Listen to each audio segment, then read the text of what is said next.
I can't outdo the Kelseys. I thought about trying to do that. But 2024 Time Athlete of the Year, 2-time Naismith Trophy. I mean, we could spend the entire podcast, Caitlin, just listing off like everything that you've been doing for the last 4 years. But Caitlin, I really appreciate you taking the time to just hang out for a little bit. It's good to catch up with you. It. Thanks for having me on. I can't outdo Kelsey.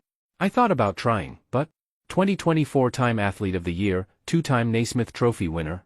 I mean, we could probably spend the entire podcast just listing everything you've accomplished over the last few years, the interviewer says, humorously acknowledging Caitlin's impressive resume. Caitlin Clark laughs and responds, I appreciate it. Thanks for having me on. And with that, Caitlin Clark is back, and she's not holding anything back in a brand new viral interview with the University of Iowa Sports Media. Caitlin dives deep into the defining moments. I've been covering you since your senior year of high school, but you and I had never met face to face until after your freshman season because they kept everything so strict due to COVID and everything. Yeah. And that's what kind of makes your rise kind of even more intriguing to me, because it's not even the fact that like you've elevated to where you are.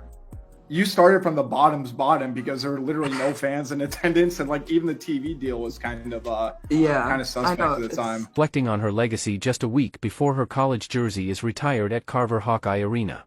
From her unforgettable freshman year during the pandemic to life as a college student, Caitlin opens up like never before. But that's not all. She also gets candid about her transition to the WNBA, the friends she misses most, and even her surreal encounter with... 3 words to describe your Iowa career. I'm going to say special. Okay. I'm going to say life-changing, but that's 2 words. Dang it. It's a hyphen. Okay, hyphen. Does that make it? Yeah, okay. Well, I'll count it 1. Special, life-changing, and impactful. I'm going to go those 3. It's your senior year of high school, but we actually never met face-to-face until after your freshman season, because everything was so strict with COVID. That makes your rise to where you are today even more intriguing to me, because it's not just about... Like impactful. And I think that from a standpoint of like, obviously I have had an impact on a lot of people, I'm very aware of that, but at the same time, I hope everybody knows they've had an impact on me too. Like it's a 2-way street, and getting to see the young boys and the young girls, or, you know, the people that have drove from miles and miles to come watch us, or whatever it was in college, you know, that has a huge impact, not only on myself, but our entire teams when we were playing. So I hope everybody knows it's a 2-way street on that. Yeah. And it really means a lot to us players, and certainly myself. Clark's rise to greatness is nothing short of remarkable. She came from humble beginnings, back when there were no fans in the stands, no buzz around the team, and even the TV deals were questionable. But her journey has been nothing but inspiring, and she's got some unforgettable moments. And I don't remember a lot of them. One of the only ones I really remember was probably the Iowa State one at home, where we came back from, I think, down 18 points. But like, we're playing in front of nobody. Like, there wasn't anything like super memorable about that year. Like, you're playing in front of cardboard cutouts and then like just your family members. So that was kind of a blur. And at some points, like, it's unfortunate, but at the same time, like, I feel like it gave me a year to kind of get my feet wet in college basketball. With that, I didn't have to balance road crowds, I didn't have to balance our crowd, I didn't have to balance all of that noise. Career? I'd say special, life-changing, and impactful, Caitlin says. I think I look back and watch some of those videos of me celebrating after the Iowa State game, because I think I made 3 with like 40 some seconds to go. Oh yeah. To put us up 1 maybe or something. It was a huge comeback anyway. And I was like celebrating like there was 15,000 people inside of Carver, and there was probably like 200 people in Carver watching us. So it's just really funny to laugh at myself looking back on, but it was good times. Had an impact on a lot of people, but I hope everyone knows they've had an impact on me too. The support from young boys, girls, and families who... I feel like that allowed me to kind of play more free and kind of figure out myself, and I don't know, just figure out how college basketball works. So, you know, it was kind of unfortunate that I missed a year of college basketball of being in front of our crowds, but at the same time, I try to look at it in a positive manner of like, maybe that helped me, and maybe like that was the starting point of like how I kind of got my feet wet in college basketball. And then obviously after that, it really took off. We played in front of nobody to not being able to get a ticket, which is pretty crazy. Well, I mean, you got to play in front of your dog at least, though, too. Yeah, basically the only person, my fake cardboard cutout dog. Watch us, it's been huge. That kind of connection means a lot to me and the team. It's a two-way street. Caitlin goes on to reflect on the challenge. Honestly, I think going into my second year, I was just so excited to like finally get to play in front of people. I remember asking, it was like the exhibition game.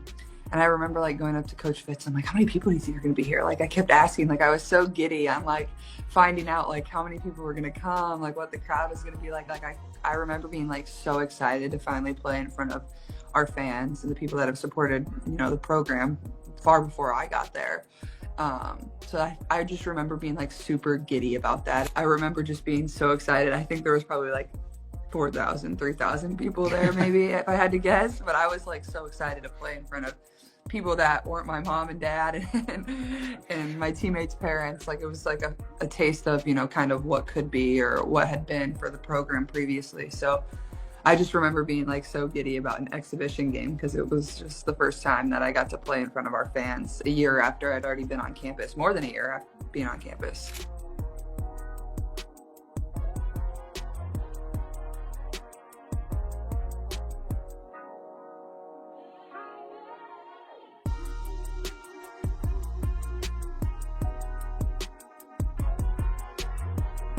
College basketball experience most players had in mind, playing in empty arenas with only cardboard cutouts and her family in the stands. Honestly, I don't remember much of that year. The one game I do remember is Iowa State at home. We came back from I guess now that enough time's gone by, what's your kind of thought process about your jersey getting retired and knowing you don't even just have your mark on the floor, like your jersey is going to be in the rafters forever? I made a huge three with 40 seconds left to put us ahead, but the place was empty. We were playing in front of just our family members. It's funny looking back at how excited I was, celebrating like there were 15,000 people in the stands. However, Caitlin reflected. It gets announced and it's like, oh, this is amazing and this is so cool. But I feel like as the days kind of started to approach here and we're now like a week away from this actually happening, I feel like it's kind of becoming really real. And you know, this isn't like a goal where you show up to campus and you're like, like I want to have my jersey retired one day. Like nobody does that. Nobody thinks that way. Like you just give your all for the program and the university. And, you know, there's been a lot of really good players to come through our program and have, you know, what have been National Player of the Year, Big Ten players, you know, whatever it is. And I think we only have 2 with their jersey retired right now. So it'll be cool to be one of the few. To play more freely, figure out how college basketball worked without the pressure of big crowds. It was a strange year, but in some ways, it was the perfect way to get my feet wet.